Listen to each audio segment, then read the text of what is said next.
Assalamualaikum warahmatullahi wabarakatuh. Hai, mari belajar biologi bersama Asih. Pada pertemuan kali ini kita akan membahas tentang ruang lingkup metabolisme. Metabolisme adalah rangkaian reaksi kimia yang terjadi di dalam tubuh organisme yang melibatkan enzim sebagai biokatalisator. Macam-macam metabolisme terdapat dua jenis. Yang pertama yaitu katabolisme. Katabolisme adalah reaksi pemecahan zat. Sedangkan yang kedua adalah anabolisme. Anabolisme adalah reaksi penyusunan zat. Kita bahas satu-satu ya. Katabolisme. Katabolisme contohnya adalah respirasi seluler atau respirasi sel. Respirasi seluler dibedakan menjadi ada respirasi aerob dan respirasi anaerob. Respirasi aerob berbeda dengan respirasi anaerob dari segi penggunaan oksigennya.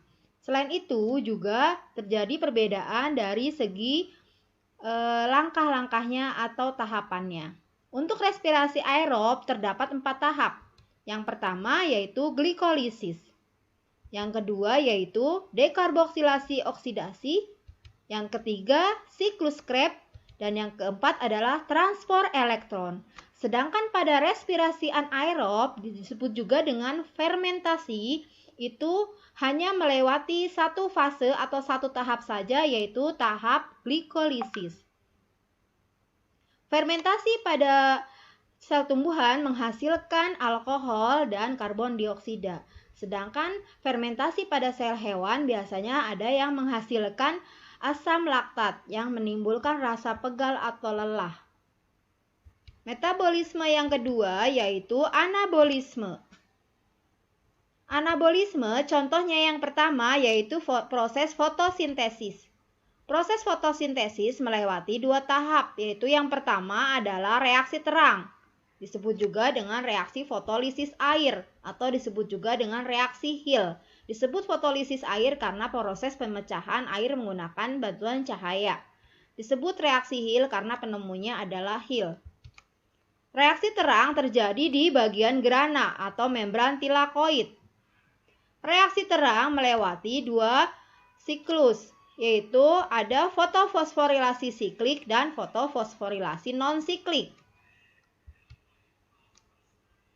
Yang kedua dari fotosintesis tahapannya yaitu reaksi gelap, disebut juga dengan reaksi fiksasi karbon, disebut juga dengan siklus Kelvin-Benson. Terjadi di stroma.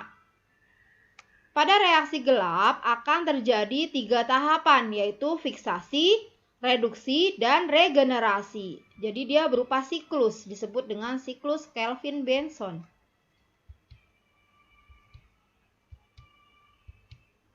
Pada fotosintesis terdapat 3 macam jalur sesuai dengan jenis tanamannya.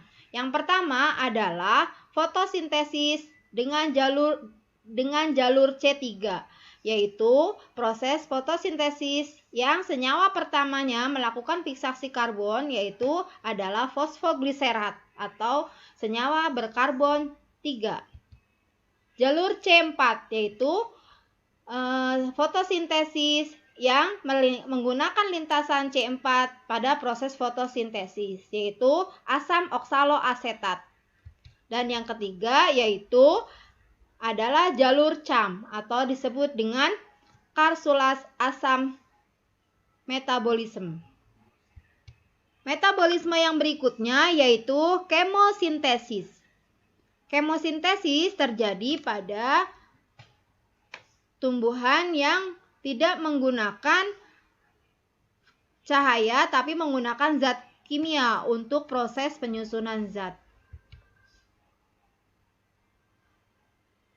Selesai sudah materi yang kita bahas tentang ruang lingkup metabolisme.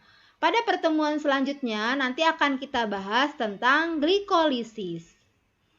Oke, ditunggu ya materi tentang glikolisis video selanjutnya. Jangan lupa di-subscribe. Terima kasih. Wassalamualaikum warahmatullahi wabarakatuh.